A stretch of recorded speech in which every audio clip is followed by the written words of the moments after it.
Mdhibiti na mkaguzi wa hesabu za serikali CAG amewasilisha ripoti ya ukaguzi iliyoanza Juni 2024 hadi Julai 2025 ikibainisha kuendelea kupata hasara kwa mashirika ya umma, ubadhirifu wa matumizi yasiyo sahihi ya fedha, wakati deni la serikali likiongezeka kwa shilingi trilioni 12.7 ndani ya mwaka mmoja na kufikia shilingi trilioni 110.5.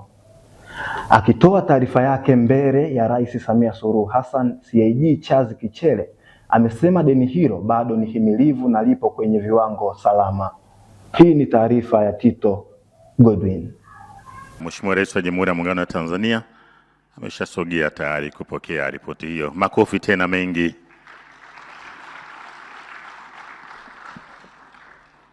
Katika hafla hiyo, mbali na kupokea ripoti ya CAG, Rais Samia amepokea ripoti ya Mamlaka ya Kuzuia na Kupambana na Rushwa TAKUKURU na ripoti ya Mamlaka ya Ununuzi wa Umma PPRA.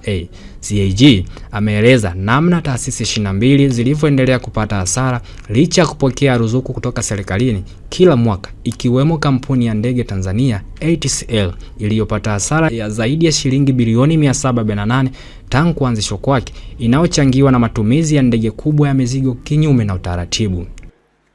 Mheshimiwa Rais, kampuni ya ndege Tanzania ATCL imeendelea kupata hasara ambapo kwa mwaka wa fedha 2024-2025 ilipata hasara ya shilingi bilioni 191.19 ikiwa ni ongezeko la 108% na hivyo kufikisha jumla ya hasara tangia ilianzishwa ya shilingi bilioni 748 licha ya kuendelea kupokea ruzuku za serikali kwa ajili ya mishahara na gharama za uendeshaji. Mheshimiwa Rais, hasara hii imechangiwa na mambo yafuatayo: ongezeko la gharama za uendeshaji kuzidi ukuaji wa mapato, ambapo gharama ziliongezeka kwa shilingi bilioni 134 na kufikia shilingi bilioni 675.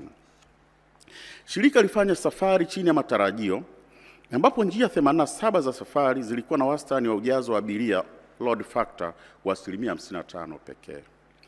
Matumizi yasiyo bora ya ndege ya mizigo ya Boeing 767-300F. Ndege ya mizigo ilitumika kinyume na matumizi yake yaliyokusudiwa, ambapo 94% ya safari zilikuwa za masafa mafupi na ya kati badala ya safari ndefu zenye mapato makubwa. Aidha, ilifanya safari nyingi chini ya uwezo wake wa kubeba na hatimaye ilisimamishwa, huku ikiendelea kugharimu shirika takriban shilingi bilioni 3.54 kwa ukodishaji na bima bila kuzalisha mapato. Deni la serikali likagusiwa na kutaja sababu ya kuongezeka kwani ni kushuka kwa thamani ya shilingi, huku mkurugenzi wa TAKUKURU akieleza namna taasisi hiyo ilivyokoa matumizi sahihi ya fedha za umma. Mheshimiwa Rais, hadi kufikia tarehe 30 Juni 2025, deni la serikali lilifikia trilioni 110.05. Kiasi hiki kinajumuisha deni la ndani la shilingi trilioni 35.5 na deni la nje la shilingi trilioni 74.55. Mwenendo huu unaonyesha kuwa ndani ya mwaka mmoja deni limeongezeka kwa shilingi trilioni 12.7 sawa na 13.04 ikilinganishwa na mwaka wa fedha wa 2023-2024. Ongezeko hili limechangiwa zaidi kwa kuongezeka kwa mikopo ya nje pamoja na kushuka kwa thamani ya shilingi dhidi ya dola ya Marekani, ambao kushuka kwa thamani kumechangia ongezeko la deni la shilingi trilioni 2. Mheshimiwa Rais, kupitia operation mbalimbali za uchunguzi, TAKUKURU ilifanikiwa kuokoa kiasi cha shilingi bilioni 14.5. Kati ya fedha iliyookolewa, shilingi bilioni 10.1 ni fedha taslim ambayo iliwekwa kwenye akaunti za taasisi na idara za serikali, na shilingi bilioni 4.4 ilidhibitiwa sambamba na kurejesha vifaa na mali zilizoelekezwa kwenye utekelezaji wa miradi ya maendeleo. Mheshimiwa Rais, uokoaji huo wa shilingi bilioni 14.5 nilizozungumzia hapo juu unahusisha maeneo mbalimbali. Baada ya kupokea taarifa hizo, Rais Samia akatoa ujumbe wenye maagizo. Kwa sehemu kubwa ya fedha za serikali hutumika kwa ajili ya manunuzi ya umma na ni muhimu, kwa hiyo eneo hili lisimamiwe kwa umakini na uadilifu mkubwa. Wito wangu kwa viongozi wenzangu ni kusimamia kamilifu taratibu za manunuzi ya umma katika taasisi zetu. Vile vile ni kuelekeze mkurugenzi mkuu PPRA ili tuweze kusimamia vizuri kwenye taasisi zetu. Kuna kitu kinaitwa name and shame.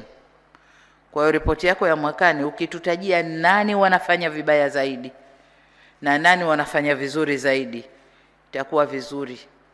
Katika hafla hiyo, Rais Samia Hassan amesema Wizara ya Mawasiliano, Teknolojia ya Habari na Wizara ya Fedha kuhakikisha mifumo inasomana ili kuondokana na upotevu wa fedha. Tito Godwin, Domeko TV. Shukran Tito Godwin kwa undani wa taarifa hiyo.